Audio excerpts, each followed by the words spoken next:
Hello, this is Teaching 14 on Conversations with God, Book 1 by Neale Donald Walsch. We were just talking about how Neale's God says that the ultimate outcome is assured, and so our choices don't really matter because God knows where we're going to end up. Well, that's all fine and good, I said in teaching number 13, when there's no hell, there's no Satan, there's no demon and no eternal punishment. That's fine in that world and everyone goes to heaven. But many religions in the world talk about suffering and getting due recompense for what you've done. The idea of karma in the Hindu religion, Eastern religions, talks about suffering and paying back for prior lives and things you've done. The Muslim religion accepts there's a hell. The Christian religion accepts there's a hell. The Jews accept there's a hell. A lot of religions around the world accept that there's a hell or there's some sort of punishment for bad people. When you come along and say there are no bad judgments for bad decisions, you can quite easily say then decisions don't matter because God knows where you're going to end up. Okay, so that's in summary. Well, let's go on. If you doubt God's intentions and God's ability to produce this ultimate result, then how can you ever relax? How can you ever truly find peace? Let's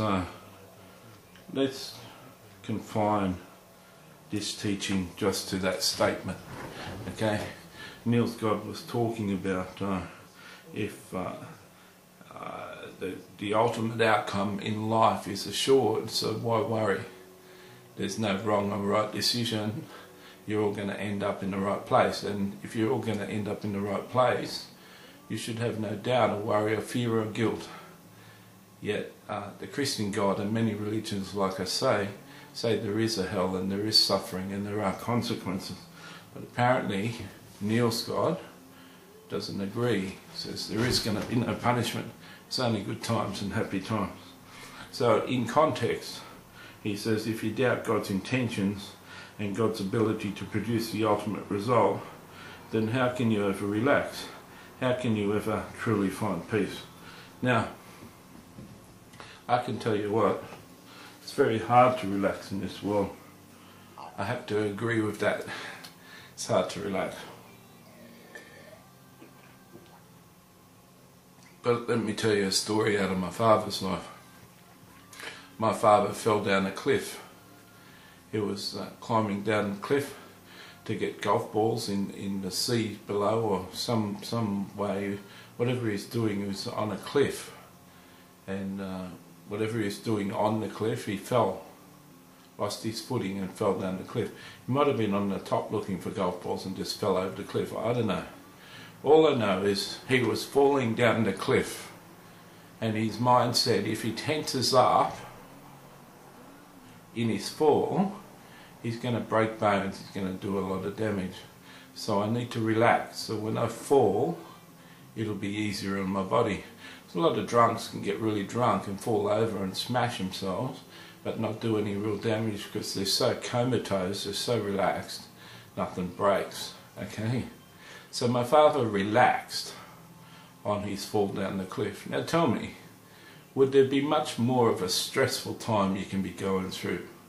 And yet my father relaxed. So you can relax in this life. Okay? You can relax even if decisions have consequences. And how can you ever truly find peace? You know, my sister last year before last, was having Mother's Day with my mother, took her out for breakfast. And my sister is married with 2 children and she's got a job, her partner's got a job. I think their house is worth $350,000.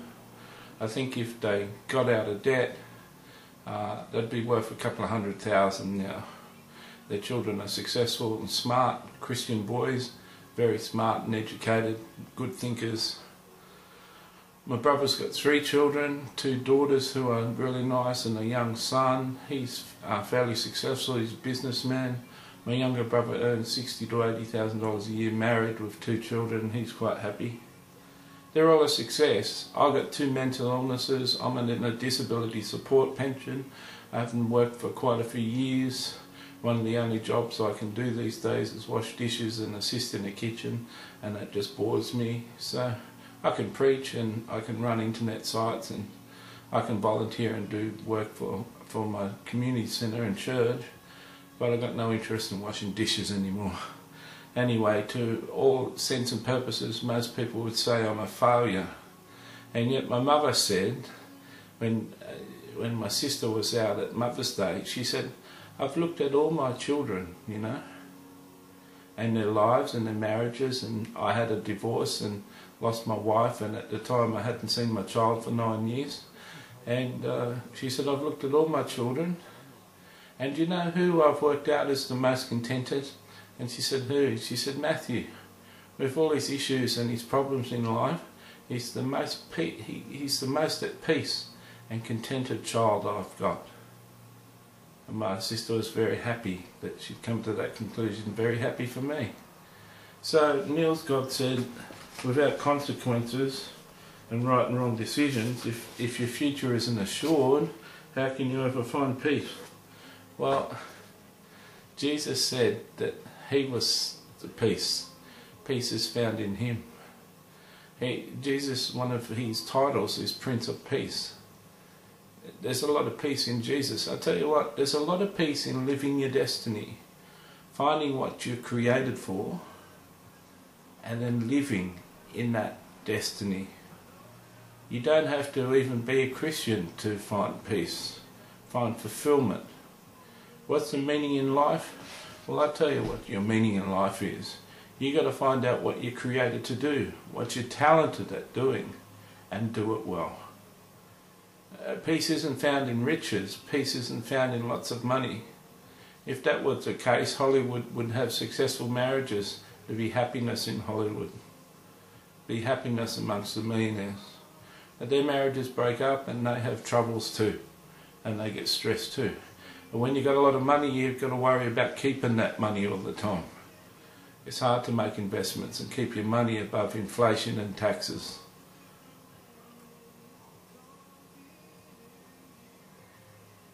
So I disagree with Neale Donald Walsch's God here. He says, if you doubt God's intentions and God's ability to produce the ultimate result, how can you ever relax? How can you ever truly find peace? Well, God did do something. He sent his Son. His Son came and lived a life on earth and had many teachings and taught people how to live, how to find peace. He said, come to me, all you who are weary and heavy laden, and cast your burdens on me, for I'm lowly in heart and meek and gentle, and you'll find rest for your souls. That sounds like a Jesus you want to know. Are you weak and heavy burden? Are you heavy laden? Is life weighing you down? Jesus has got his arms open. It's not an easy life, the Christian life. It can be tough. It can be harder than a normal life. It's got something to pay. There's consequences for becoming a Christian. But you become tremendously peaceful when you find your destiny, when you find Jesus. Sometimes he's given me his peace, and I tell you, it's knocked me out.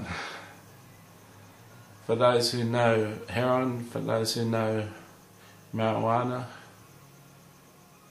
I can tell you something, the peace of God can really knock you out.